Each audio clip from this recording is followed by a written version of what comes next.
listen to this. 16 Power 4 teams out in Week 6 undefeated. 4 of them are out of the Big 12, one of those being Texas Tech. And 2 of those in-conference foes still lurk on the Red Raiders' schedule. But guess what? They had the chance to knock off one tonight. So we all know what the standard is for Texas Tech football this season, right? Winning a conference title. Head coach Joey McGuire made that very clear last year, and the Red Raiders spent the entire offseason putting themselves in a position to do so. So it's kind of like we have back-to-back rivalry nights for West Texas fans, right? Last night it was the Cowboys versus the Eagles, and tonight it's Coronado versus Lubbock Cooper. However, Coronado head coach Andrew Roy did say that tonight's game little friendlier. The will to fight and the will to live. It's a lot easier said than done, right? With 1 in 8 women being diagnosed with breast cancer in her lifetime. However, head coach Krista Gerlich, she took her diagnosis as a challenge and hopes those who currently find themselves in the fight against cancer can learn a little something from hers. Coach, this season has been defined by overcoming adversity.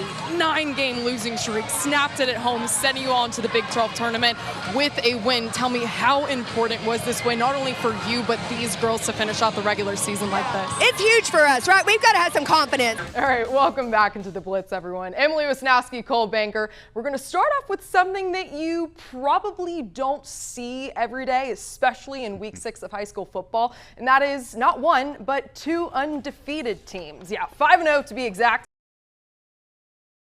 So make the bed, do laundry, run out and grab paper towels. I mean, that's just your average to-do list, right? We all use them to stay organized at home and at work. And now the newly 21st ranked Red Raiders have put together one of their own, a checklist for this weekend against Oregon State. Now, Tech has one final home game against the Beavers before hitting the road next week for their first conference test, a top 25 showdown with number 20 Utah. And well, their list, it's more than just checking off the boxes. Well, here's how head coach Joey McGuire and his coordinators kind of put it. The thing that we've got to clean up, I think we're 91st in the country in penalties. And highlight the things that we're doing really well and that we can do really well. And big plays at the Jones mean big rewards the following Monday. And you know what people say? I do love a big man touchdown. Yeah, we all do, right? Skylar Gill-Howard's pick 6 against Kent State earned him the Big 12 Defensive Player of the Week accolade. The transfer took it 55 yards to the house, extending the Red Raiders' already boastful lead to 38-0. Now, how fast was that return? Well, let's just say those Jets were burning. Top speed, it had to be, I don't think I was moving that fast, but everybody told me I was. It was probably 18, if we're being realistic. And the Brewers swept the series 1 year ago. Life goes on. Haven't let that Hellman loose, though, in so long. The Rangers have 6 series left to solidify their wild card spot. Michael Hellman is going to set Texas straight, starting with his first career Grand Slam. He's just a kid from Nebraska. He's a Texas A&M alum, and he's going to help the Rangers sweep Game 1 against Milwaukee. It's the Rangers' first ever Grand Slam of the season. Good. No better timing. No. If I do say so myself.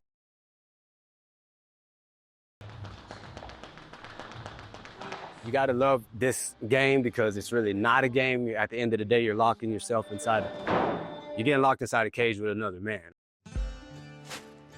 West Texas tough. It's a core characteristic for folks across the South Plains. But for Floreda's John Giannis, better known as Angel, the toughness has always been accompanied with a pair of boxing gloves.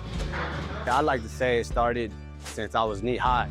I feel like, I always had a pair of boxing gloves with me. Growing up, fought a lot in the streets. I was kind of just a young kid, lost and, didn't have much guidance. Figured out, you know what, I've always been an MMA fan, been watching it, the UFC since I was a kid. So I feel like fighting has always been in me. All led to one point in 2017 when I decided to step into this gym for the first time ever. His first day that he came in here, it was sparring day like we are right now. And I told him, I said, you won't spar today until I work with you some more.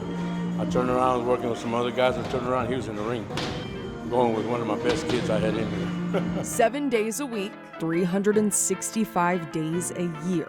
From that one moment, almost 8 years ago, Angel has surrendered to the discipline of his vision, transforming into an ultimate fighting champion. Punches raining down. Is this going to be it? What once was a small-town kid from West Texas to now being crowned the Fury Fighting Bantamweight champion this past May. That is it! Our new Bantamweight champion. At the end of the fight, with his championship belt draped over his shoulder, Angel saw he had a shot and stepped right up to the mic. Sean Shelby, Mick Maynard, give me my shot. Give me a chance to show the world exactly what I got. I'm always training. It's what I do. I don't do anything else besides work, and work some more here in the gym. So I found my purpose, and it's being inside that octagon and doing what I do best, and that's fight. I want to show the world that I can fight and give entertainment at the highest level, and that's exactly what I'm doing, and I'm not even finished yet.